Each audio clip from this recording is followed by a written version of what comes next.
Hey, what is up guys, and welcome back. So in today's video, we're going to be taking a look at the ISDT K2 Dual.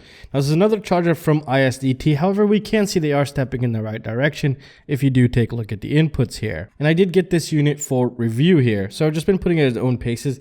Actually, what I've been doing mostly is using it as a power supply more than anything.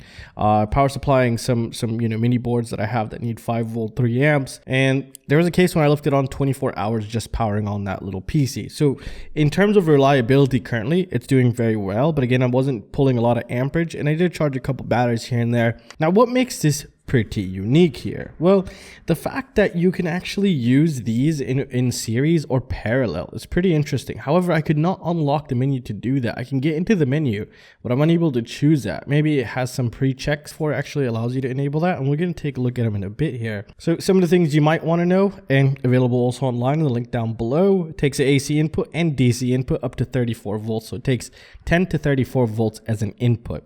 And again, I've been mostly using this as a power supply, and it's been working actually really great. So let's go ahead and take a look at this. So obviously it's a dual charger, so we can charge two batteries at the same time. However, when we do that, if we flip it over, it kind of gives us the ratings in the watts. So if we do take a look at the back here, it says maximum output current is 20 amp times 2. So it's 20 amp, 20 amp, unless you do the series or parallel here, which I'll show you in a bit. Now let's take a look at the menu. As you can tell, I've put the night mode on, which is a lot better than the white one that usually comes pre-installed. And to access the menu, very simple, just like any other one, you just hold the menu and now you have access to this channel right here. Now, if you wanted access to the second channel, as you can tell, the second channel is hidden right now. So when you charge, and you can actually switch between them, so it'll show you both batteries here. So if we do hold it, now we have access to the second channel. So let's go ahead and take a look at some of the charging modes we have. We have charge, discharge, storage, and destroy. Destroy will basically kill your battery. Storage charge will put it in a reasonable level, so it won't damage the internals of the battery here. Now, if we move down to chemistry, we have high volt, lipo, lithium ion, life, lead acid, and nickel metal hydride. And we also have U lithium. We also have U lithium high volt. So I don't know what that is. That's a new one here. It doesn't really matter. As you can tell, wow, this goes up pretty high, 4.5. Let's actually take a look at the high volt. High volt, I think, is around 4 or 3.5. Yes, I was going to say 3.5. 3.5. Now, in cells that I could charge, I could do a 1S to a 6S. However, you won't be able to do a 1S to the balance port. You'll have to get some sort of a connector. As you can tell, we have a USB Type-C, but don't let the pictures fool you because it doesn't have fast charging and it's just a basic 2 amp charger maximum, or 2.4 amp maybe. Now, if we go to the current here, we have some presets already, 1, 5, 10, 15, 20. And here we can go by 0.1 increments, as you can tell. So I'll just go all the way down. It goes all the way up to 20 amps. So that's kind of nice. And again, we could do 20 amps on each.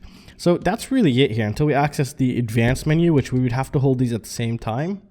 And then we get this one. So we get dual task and parallel task.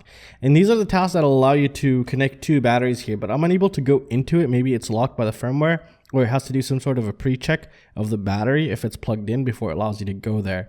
So yeah, that's kind of nice if it does work. Unfortunately, I don't have a 12S battery around, so I could test that. Here, this is the menu, or this is the option I've been using the most here. So you can only do it on channel 1. Which is a power supply. So you can set the voltage. Let's go ahead and take a look at the maximum voltage here. The maximum voltage is 30 volts and the minimum is 2 volts. So if you needed anything under 2 volts, this is not going to do it for you.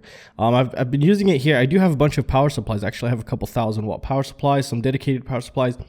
But I just found it very convenient to have this next to me because it doesn't take that much space and the fans don't kick up after a very long time. And if they do kick up, it's actually pretty quiet. It just for about 30 seconds and it just goes back down.